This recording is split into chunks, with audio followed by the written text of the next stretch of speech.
100 நாள் of season training கூட 46வது நாள் மார்னிங் ஃபர்ஸ்ட் மீலுக்கு முட்டை பிரியாணி சாப்பிட்டு ஸ்டாப்புக்கு கிளம்பி போயிட்டேன். என் தம்பி தான் போய் பொறுப்பா ஸ்டாப்ல விட்டு வந்துட்டான். ஒரு 2 நாளா கை கழுவுற இடத்துல வலைய விரிச்சு போறதால இவனுங்களாம் முன்னாடியே உஷாராயிரானுங்க. அதனால நீங்க அவனுங்க ஷாக் ஆகிற மாதிரி வலைய படிக்கட்டுல விரிச்சு போட்டேன். முதல்ல வந்தது கார்த்திக் மோவன். நான் நிக்கிறத பார்த்தானே ஆஹா இவன் கேமரா எங்க வச்சிருக்கான்னு கண்டுபிடிச்சிட்டான். அடுத்து வந்தது ஆனந்த் மோவன். இவன் கேமராவும் பார்க்கல ஒன்னும் பார்க்கல. ஆனா என் சைட்லயே போனான்னு எனக்கும் தெரியல. மூணாவது முக்கியமான ஆளு ஒண்டி புலி. நானும் நிக்கிறேன் தலைவன் ஆளே காணோம். அப்புறம் மேல போனப்பறம் தான் தெரிஞ்சு எங்க ஐயா சாப்பாடு வேணாம்னு சொல்லி கொடுத்துட்டாரு போல. அத தலைவன் உட்காந்து ஒரு பொடி பிடிச்சிட்டு இருந்தான். அவன் கூட அப்படியே உட்காந்து நானும் சாப்பிட்டு சாயங்காலமா ட்ரைனிங்க்கு போயிட்டேன். ஹியர் இஸ் தி முக்கியமான சம்பவம் ஹேப்பன்ட். நாங்க வார்ம் அப் ஸ்ட்ரெச்சிங் பண்ற இடத்துல விமன்ஸ் டீம் வந்துட்டாங்க. இந்த ஒரே ரீசனால தான் வார்ம் அப் ஸ்ட்ரெச்சிங் வீடியோ எடுக்க முடியல. அப்புறம் நம்ம ஐயா கூட ஒரு சின்ன மீட்டிங் முடிச்சிட்டு நம்ம பசங்க ட்ரைனிங் பண்ணும்போது போய் நடுவுல ரெஃப்ரி நின்று 1 2 3 அப்படின்னு சொல்லி ஆரம்பிச்சு விட்டேன். அதுக்கப்புறம் புஷ் பாஸ்ல உருட்டி விட்ட பால கிட்டு ஓடி போய் பிடிக்கணும். இந்த ட்ரில் டீம்ல இந்த மொத்த பேரும் கொடுத்தாச்சு. நான் வீடியோ எடுக்கும்போது சும்மா இருந்தாலும் நான் சீண்ட மாட்டேன். இவன் இந்த மாதிரி மறைந்திருந்தே பார்க்கும் மர்மம் என்ன மாதிரி பண்றது நான் எடுப்பேன் தான். அட நம்ம கோல் கீப்பரை பாருங்க, இதுதான் ஸ்பிரிட். அவனே வாலண்டரியா வந்து போஸ்ட் கொடுக்குறான். அப்புறம் ட்ரைனிங்க்கு நடுவுல 2-3 குரல் வித்த. Coming to very very important point of this video. எங்க ஐயா டீம் எல்லாரையும் அசம்பிள் பண்ண சொன்னாரு, பண்ணிட்டோம். அதுக்கப்புறம் மனுஷன் பேசினாரு பாருங்க. ஃபர்ஸ்ட்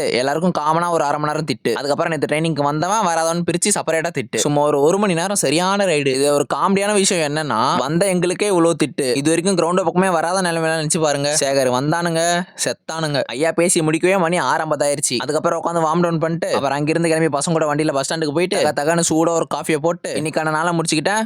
தொடர்பில் இருக்கவும்.